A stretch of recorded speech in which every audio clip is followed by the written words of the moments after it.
عزیزوں اور ساتھیوں، قرآن مقدس کے تعلق سے مجھے کچھ عرض کرنا ہے۔ تم سے بڑا اللہ تبارک و تعالیٰ کے یہاں مقبول اور محبوب کون ہو سکتا ہے؟ کتنی امتیں انتظار میں رہی کہ وہ آخری امت بن جائیں، کتنے نبی انتظار میں رہے کہ وہ اس امت کے نبی بن جائیں، کتنے نبی انتظار میں رہے کہ وہ محمد صلی اللہ علیہ وسلم کے امتی ہی بن جائیں۔ اللہ تبارک و تعالیٰ نے یہ سعادت، یہ دولت، یہ خیر، یہ برکت تمہارے نصیب میں رکھی کہ تمہیں محمد صلی اللہ علیہ وسلم کا امتی بنایا۔ وہ آخری کتاب جو اللہ تبارک و تعالیٰ کے یہاں لوح محفوظ میں محفوظ تھی، جس کے برابر نہ تورات ہے، جس کے برابر نہ انجیل ہے، جس کے برابر نہ زبور ہے، جس کے برابر نہ صحف ابراہیم ہے، جس کے برابر نہ صحف شیس ہے، وہ کتاب اللہ تبارک و تعالیٰ نے 1450 برس پہلے عرب کی سرزمین پر اتاری۔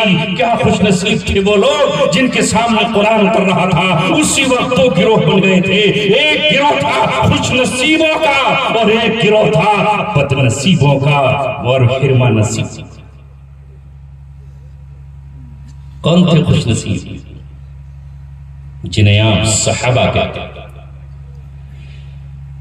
جن میں نام آئے گا سر فہرست ابوبکر صدیق رضی اللہ تعالیٰ، نام آئے گا عمر ابن خطاب کا، نام آئے گا عثمان غنی کا، نام آئے گا علی مرتضی کا، نام آئے گا سعد ابن وقاص کا، نام آئے گا زبیر ابن العوام کا، نام آئے گا زید ابن حارثہ کا، جن میں آزاد بھی تھے اور غلام بھی تھے، جن میں امیر بھی تھے اور فقیر بھی تھے، جن میں تاجر بھی تھے اور باغبان بھی تھے، جن میں بادیاں بھی تھیں اور کمزور بھی تھے۔ آگے بڑھے اور اللہ تبارک و تعالیٰ کی کتاب پر ایمان لائے۔ کتاب پر ایمان لانا تھا کہ دشمنوں کے شکنجے ان کی گردنوں تک پہنچ گئے، کوڑے ان کی کمر تک آئے، شولے ان کے جسم تک آئے، بھوک سے انہیں تڑپا دیا گیا، دھوئے سے ان کی ناک کو ہٹا دیا گیا، کسی کے کپڑے چھین لیے گئے۔ مصعب بن عمیر جب ایمان لے کر آیا، اے نوجوانوں تم سے کس طرح عرض کروں، تم سے کس طرح بتاؤں،